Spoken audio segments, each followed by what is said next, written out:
Hi, and welcome to the Dentro Talent Podcast. I'm here with Malcolm Lambell, and we are going to be discussing how to be a CIO in the modern era. So, Malcolm, thanks for joining me. Yeah, no, you're welcome, Rick. Yeah, I'm looking forward to it. Good. I think it's probably relevant and probably best if we start with just a little bit of background on your experience, if that's all right with you. Yeah, sure. Well, very quick potted history. Started in operations many, many years ago, and graduated into programming through analysis, then running projects, then running departments, and then became a CIO. I think in those days it was called IT director, but that was just a generic term. Yeah. Then subsequently ended a permanent career with the Royal Bank of Scotland, where I was running India and UK. Very, very large team, 2,500 people, doing a really big change agenda. Then I had an itch I wanted to scratch, which was start my own business. So I started my own. I was mainly an interim, me as an interim, but he did to do some consultancy, he did some Yeah. mentoring as well, which is good fun. And subsequently, non-exec director roles, chairman roles with companies, starting up businesses. And these days, I'm really just focused on mentoring CIOs, helping them find jobs and helping people who want to become a CIO become a CIO. That's it, really. Perfect. And yeah, and look, I guess that in that capacity, you are almost kind of day in day out dealing with and speaking to um, CIOs in the current market. Yeah, So, yeah, in your opinion, um, what does the CIO role look like today? So yeah, the modern CIO. yeah. I mean, it's changed, but there are some fundamentals which are consistent from my take. Um, the CIO role is a complex role. It's one of the most complex roles around the executive table by far. It needs to be able to do with strategic issues, tactical issues, and operational issues. And I know when I was a CIO, you could do all those three levels of planning and management leadership in the same day quite easily. Because Yeah. if a data center goes down or some service goes down, you're going to have to be involved. You can't say, I'll leave it to somebody else. The finances are complex. You've got revenue, you've got capital, you've got depreciation, all those things, and you've got recharge potentially to internal users of your services. You're dealing with loads of stakeholders internally, and Mhm. these days increasingly externally, and suppliers. You may have an incumbent consultancy that your chief exec likes and needs to be nurtured as well. And Yeah. then you've got to obviously you leading a set of people who are professionals who need to be motivated and who are marketable. So it's really it's a very complex role. And I think what's changed is I think there's far more external third party relationships. In the fintech world, you may find that part of the processes that you deliver are actually better done by actually taking that piece of functionality and giving it to a third party, and that's complicated. And how you do the Mhm. contracts around that and so on. I think the other aspect of it is the political situation. I don't mean broader political; I mean internally political. Um, Yeah. Okay. the the CIO can be the whipping boy, unfortunately, for failure of Mm. projects, and sometimes it's not even their fault. And so have invested multiple millions in a project or a program, and it fails. People start to look at you. So it's a tough job. It really is. And where is it now? Yeah. I think, as I said, I think it's even more complicated. I think the pace of change with technology is rapidly increased. And, we can talk about AI, we can talk about all sorts of new technologies. And I think for the CIO, assessing the opportunity around those technologies is difficult. Yeah, and it's I guess it's become increasingly difficult because the higher up and the bigger kind of department, if you like, that you're running, the further away from that technical detail that you Yeah, become, and, yeah, more of a business leader. So yeah, then it becomes even more difficult to stay abreast of, okay, these are the latest technological advancements, and this is what we need to change, and this is how we can maximize it. yeah, And you're then relying on, I guess, kind of third party information, whether it's your team or whether it's an external, yes. to validate whether that is the right use of a particular technology. I think that's right. Um, I think on that, Rick, I think the thing is, and I say this to my private clients and my corporate clients when we talk about how to do the role successfully. I think you've got to be less excited about technology than you probably would want to be. I think yeah, the danger is that if a CIO sees themselves as a technician, they're pretty much dead in the water already. You cannot act yeah, as a technician. And I remember many, many years ago, I was doing a presentation. In fact, no, a colleague was doing a presentation, and the laptop died. And he looked at me as a CIO, he was a HR director, and said, "Can you fix it?" I said, "No." I knew I could, but I thought the last thing I want to be seen as is the techie around the executive table. You've got to be seen as a business person who knows a bit about technology, and that's quite different. yeah, So you need to develop yeah, a set of skills. So I know how to, clear away the hype and understand the real business value of this technology, or to take some baby yeah, steps around assessing it and seeing how you could integrate into what you do. And I think that's the key skill. It's not about being a technician anymore. And that's the thing. It's about hmm being a business person who knows a little bit about technology. And yeah, yeah, that's quite strange for people to get their head around. yeah. And I guess especially if you, as you know, typically people do, you come up through a Yeah. technology background in some way, whether it's through IT services or whether it's through programming or Yeah. whatever Mm. path you've taken. Typically, the CIO, again, the modern CIO, has come from that background or a delivery and Yeah. transformation background potentially as well. Yeah. Um, Rick, just on that, if I just interrupt for a sec, I think the issue is that if you come from, as you say, a programming background or some sort of form of program background, you've had it instilled in you. You need to take structured approaches to all the problems. When you yeah, get to be a CIO, that's the worst thing you can do. You have those skills, you don't really need them because you've got a bunch of people who can do all that. You need to start thinking about being creative in how you solve problems. And I think the thing I learned in my first job many years ago as a CIO was to start to train myself to be creative, to think about problems differently. And that paid me back many, many times.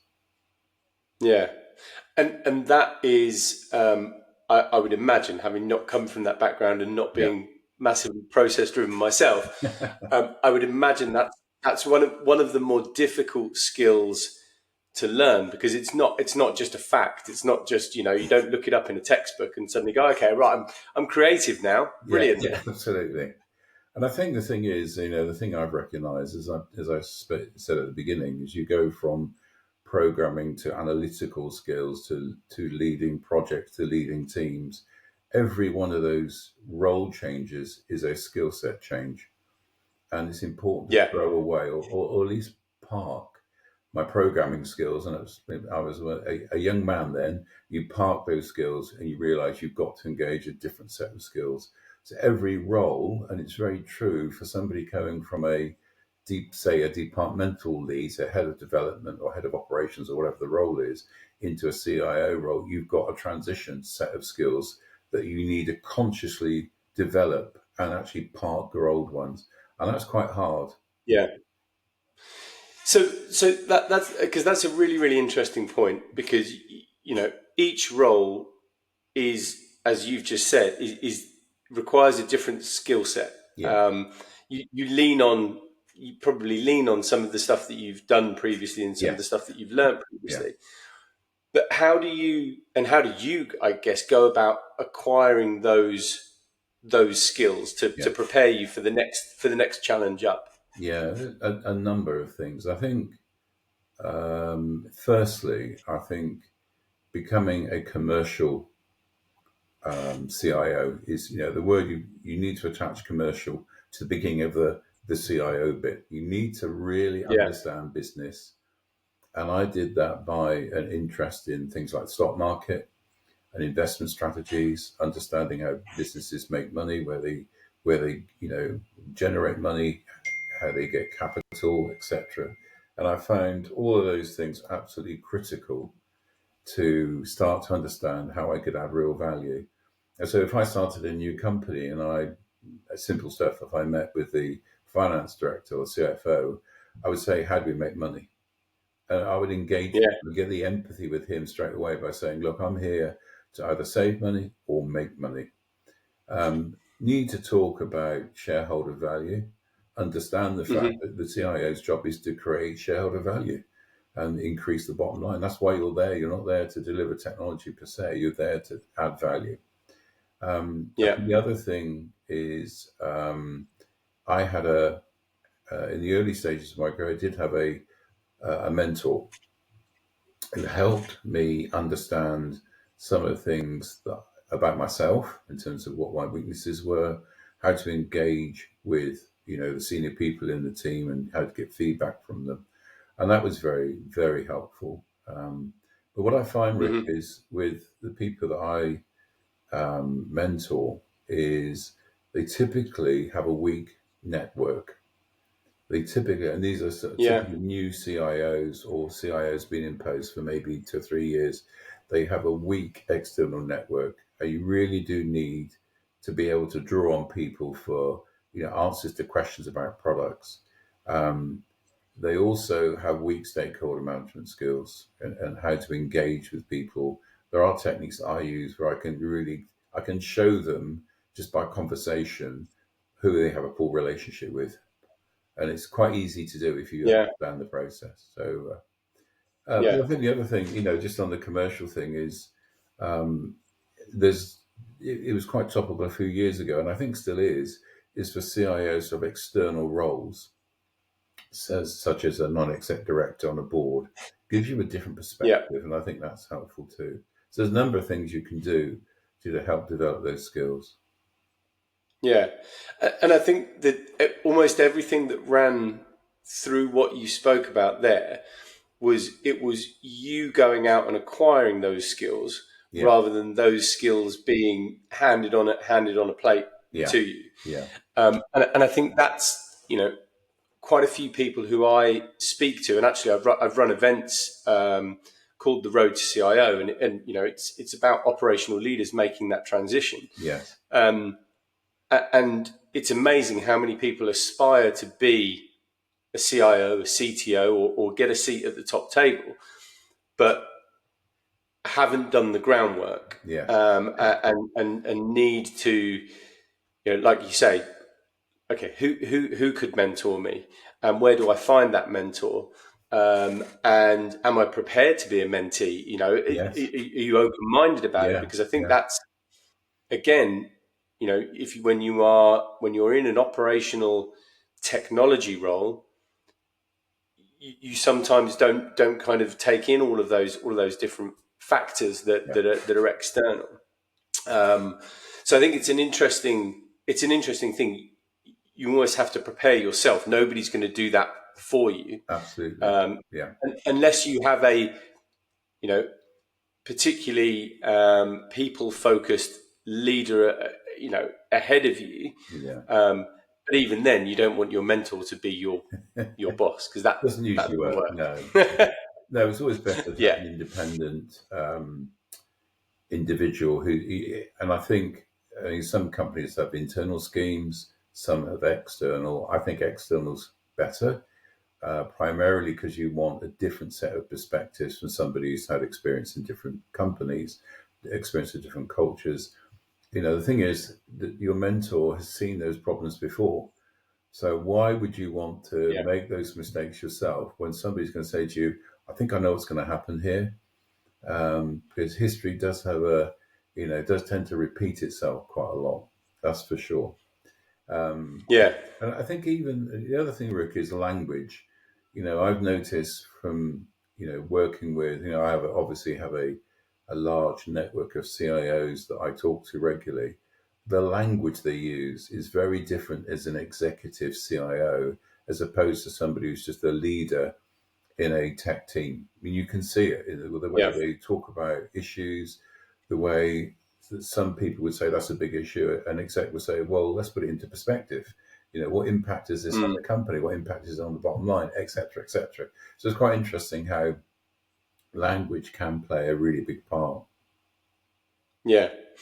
And was there a point for you at which you felt ready to make that kind of step into the top role, or was it just kind of, okay, right, I'm going to do this and we'll see how we go, kind of thing? I think my first executive role, I can remember being called down to see the CEO, and he told me, I'm going to appoint you CIO, and I was head of development. And I think I'd been recognised in the company I was working as talent, and I'd been there 18 months, and I'd made some big impacts in terms of the way Mm. systems were delivered, and IT's relationship with the business was much more improved. And he was a new CEO, and I remember he said, "Right, I'm going to make you CIO." And I remember I stupidly said, "I won't let you down," which is the idiotic thing to say. And I came out thinking excited, but not 100% confident I could do it. And so I Yeah. drew on support from my network.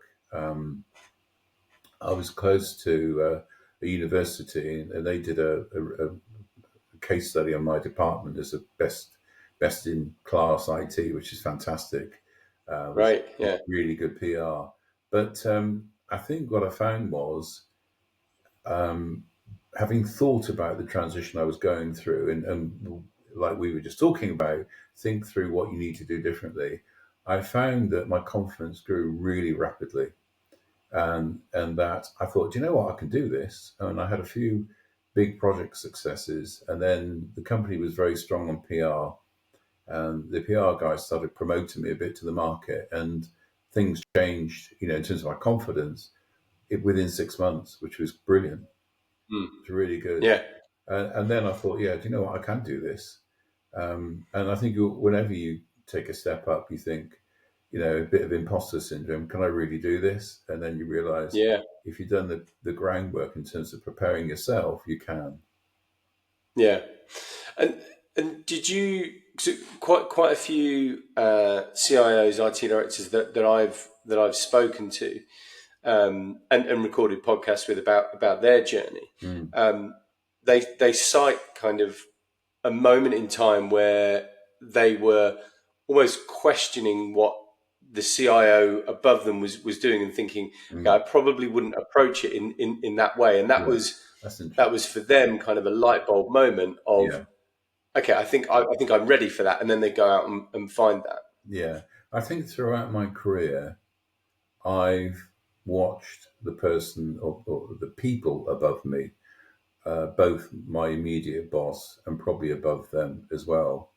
And I've Mm. consciously taken the good stuff and consciously dropped the bad stuff for those individuals. Yeah. And this goes right back to when I was an analyst, right back to then. I've always had a strong belief in myself as a leader of people. I know that sounds a bit arrogant to say that, but I've always had a belief that if I was put in that position, I would know how to motivate. And I think the track record says I can, Yeah. over the years.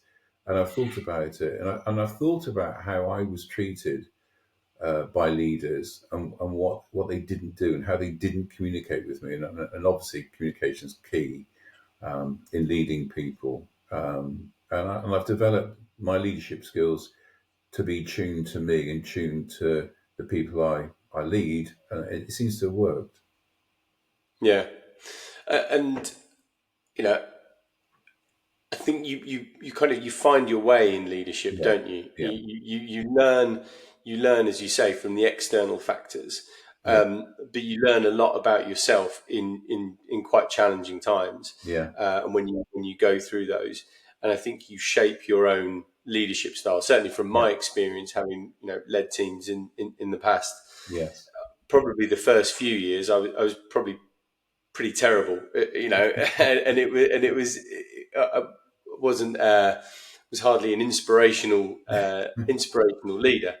Um, but you evolve and you become comfortable in Yeah, that skin after some time. yeah. I think, Um, Rick, I think that for me, I think it's knowing who you are.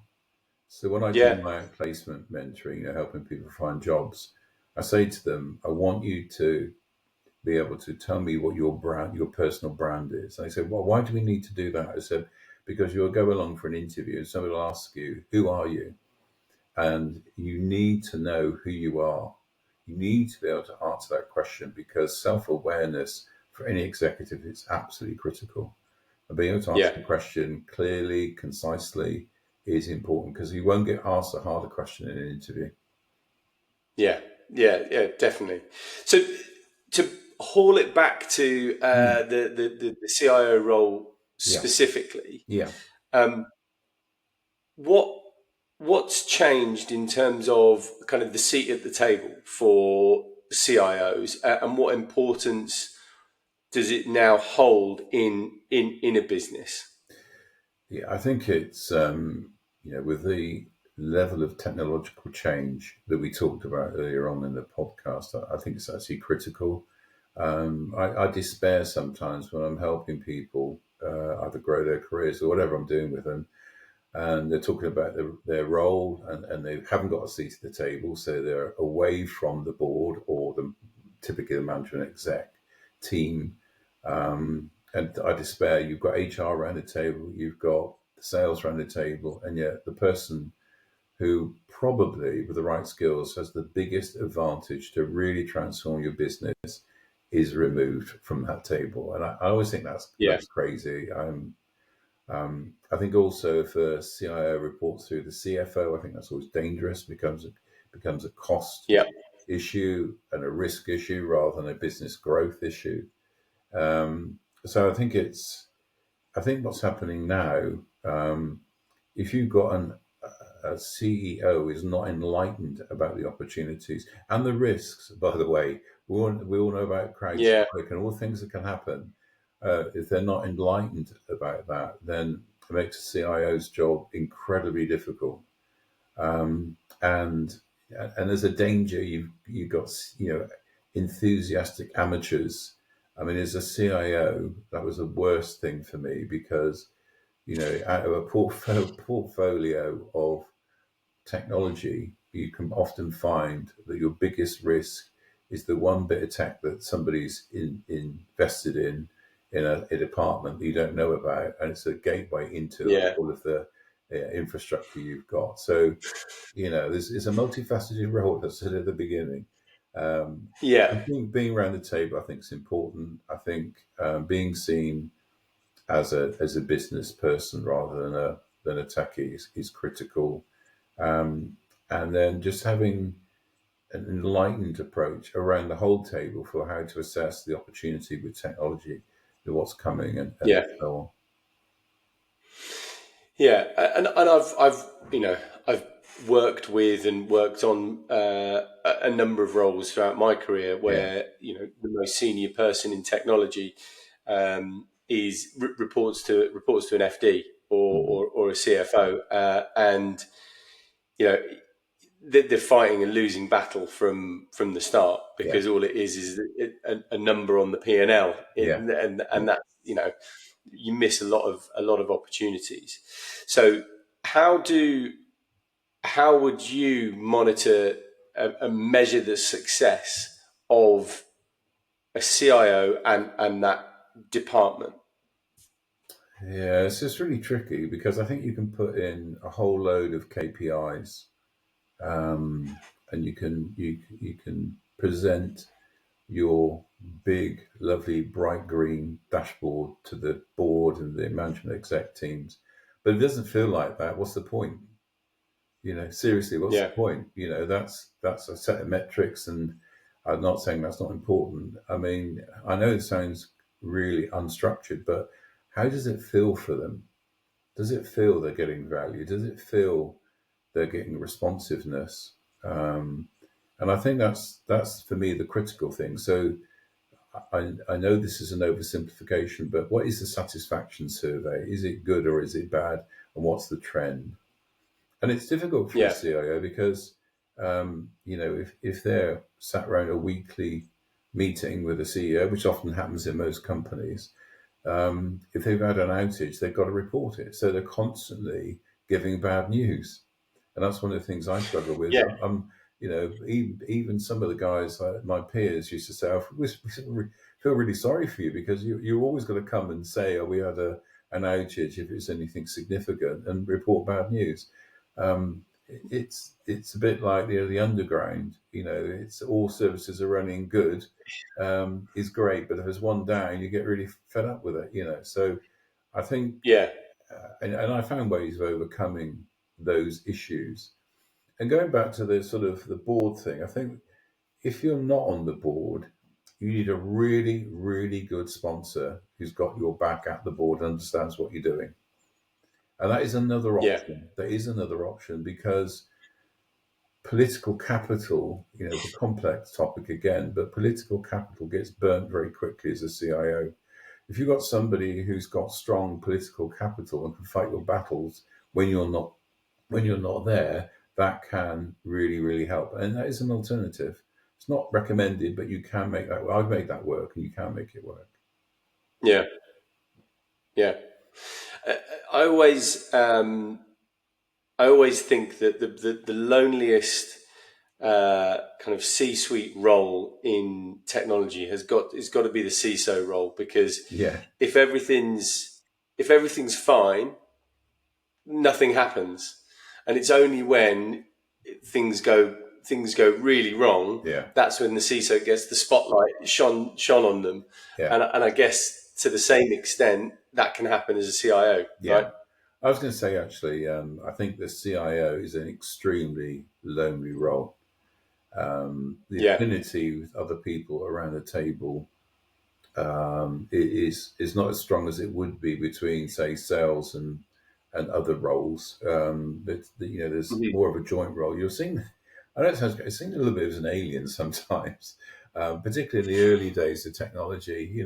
People, yeah, because there was a jealousy. People in technology were paid better. They had more career opportunities. Because there are loads of stories about, why is somebody so young as you doing this job? Just yeah, crazy, and that's a real issue. But it is a lonely role, and that's why I think why I said earlier on, a CIO needs a network. I mean, these days there's a number of really good WhatsApp groups that I'm a member of, and you can see the conversations going on. And sometimes they're talking about big issues. Sometimes they'll hmm, say, "Oh, Google's down. Is everybody got that same problem?" Or something else is down. Is everybody got yeah, that problem? And so there's a mixture of sort of strategic and tactical and operational issues, even at that level. And sometimes I say, "Well, we're using this product. We don't like it. Is there another one anybody suggests?" So you're immediately tapping into a very live conversation. And I think that's something that is yeah, very useful for new CIOs.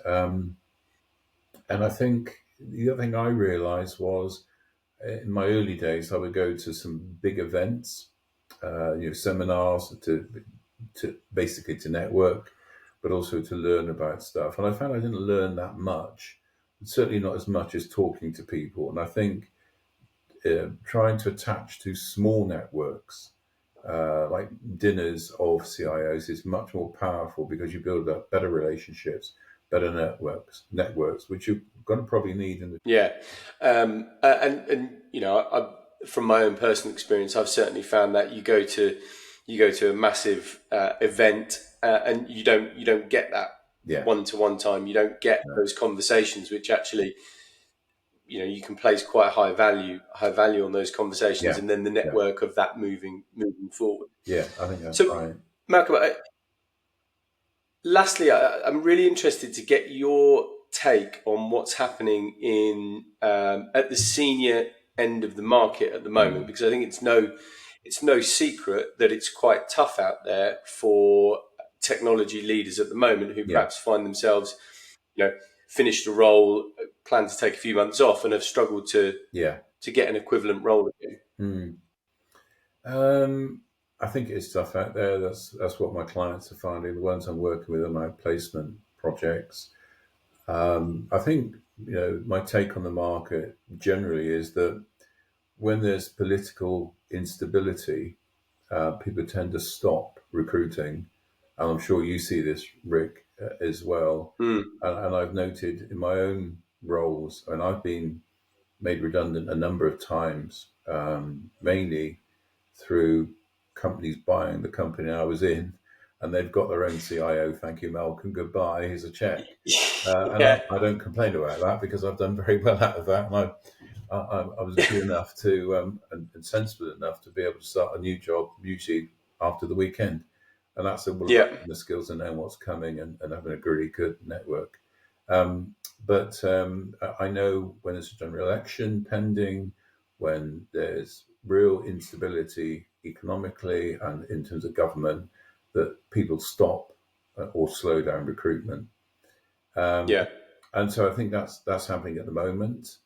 There is work around. I mean, I've found again with my clients that almost 90% plus have got work through headhunters like yourself, an agent, yeah, etc. Um, Finding work through LinkedIn, you need a great LinkedIn profile, but that will, if you don't know the headhunter, they will find you through that. But you have to remember, most people like yourself know a lot of good people. And so when they get yeah, the role, they're going to typically, go to their good people who they trust, that they can put in front of clients. yeah, I think there's always jobs out there. I mean, that's the thing that I have found. If you've got the knowledge of the market and the contacts, you almost certainly unearth something out there. But the danger is people, as you say, they tend to work on the role they're in, not thinking about what their plan B is. So it's not yeah, enough just to do the role you're in. You've got to constantly market yourself. And obviously you've got to do your job, but you've also got to understand there's a network out there you need to plug yourself into, because when you need it is when you lose your job or when you need to change your job. And you can't start doing yeah, that networking when you've lost your job. So, but I think the market's yeah, tough. I think there is work out there. Certainly finding with my clients that some of them are, I think, 2 or 3 roles at the same time, which is good. And yeah, you make sure your skills are right, and good CV, usual stuff really. Making sure your interview yeah. skills are up to scratch. Really, really, good, because you don't want to lose an interview. Sorry, lose a job opportunity through a rubbish interview. That's criminal. It really is. Yeah, and I think what I've seen is, there's always a natural churn at CIO, IT director Yeah, level, where somebody goes into a business, you do the transformation, which is possibly a 2 year, possibly a 3 year kind of piece of work, yeah, and then you look for, okay, where's the next one, and that natural churn, if you like, isn't happening at the yeah, moment because yeah, people recognise that the market is tough and go, okay, I'm good for now. yeah, I'm going to carry on yeah, doing what I'm doing and try and yeah, and see what it's like in a year or 18 months. yeah, So I think there's an element of that. I also think that, and I think you've seen this as well. Businesses are becoming far more stringent on the criteria that they are looking for. So they're perhaps not taking somebody who has that 70 to 80% fit, yes, and they're looking for somebody with the sector experience who's yeah, delivered that particular ERP experience.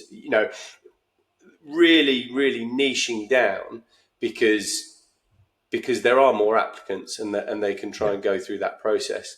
yeah. Um, I think that's true. and potentially what I think will happen is they'll get the wrong people in those jobs because they might not be a right cultural fit, or they might Yeah, not be, might not have that creativity yeah. I think that that's we true. talked about earlier. So I think as well, you get trends. I Yeah, mean, I know when I finished with the Royal Bank of Scotland and started my interim career, which is obviously also had consulting and mentoring and everything else in it, that there was a big trend then for cost reduction and for implementing shared services. And I went through 7 years as an interim, basically doing that. So my shared services skills, which is not just about cutting costs, it's about significant cultural change, literally gave me back-to-back contracts for 7 years with three clients, which is great. yeah, But that was the trend at the time. Rather than, yeah, obviously you want to grow the business, but we know what we can do. We know we can cut our costs, and we know we can actually improve service through proper shared services implementation. And so I had a bit of a name for doing that, and it was all good. It was great. yeah. Um, so look, Malcolm, I think we've covered pretty much every facet of the CIO role, the CIO market. I, what I'll have one more kind of, I guess, a bit of fun. What's what's been the biggest kind of mistake you've made in your career, or what's kind of the one? Is there something that an anecdote that you've got where it's like, okay, yeah, that was a bit of a shocker, or was it? Because it can't all have been plain sailing. No, it certainly wasn't. No, I mean, often, driven by the company you're in, it's acceptance of technology and technology spend. I'll give you one. I can't tell you the company because Yeah, sure. it's confidential, and it's not a mistake. It's a funny anecdote. I was Yeah. recruited into more of a business role, the most business oriented role ever that I'd ever done, and it was a bit of a mistake actually getting out of technology, but it was very attractive to get that on my CV. It was very attractive to have a business role, and it was good from that point of view. But the job only lasted 18 months because they shut the division down. It's a wealth Mm. management division, and I was interviewed by the headhunter who didn't understand the role. I made it very clear she didn't understand the role. I met my new boss, and we got on really, really, really well. I met her boss while I went away on holiday. She went away on holiday, sorry. And then after that meeting, so that was the second meeting with the company, had a follow-up meeting with HR straight away, and they offered me the job and talked about salary, and we agreed salary and various other bits and pieces straight away. And I thought, wow, this is impressive. 6 months later, I found out there was two people they were interviewing on the same day, and they took on the wrong one. They wanted the other. But they did say to me, "Look, we don't regret the mistake. It was just, we're both strong Yeah. candidates, but my boss wanted the other one, not me." You couldn't make that, could you, really? And that So probably she was, came back from holiday. yes. Yeah, but can you imagine the conversation? It just made me Yeah. laugh, really. I mean, it was a mistake going.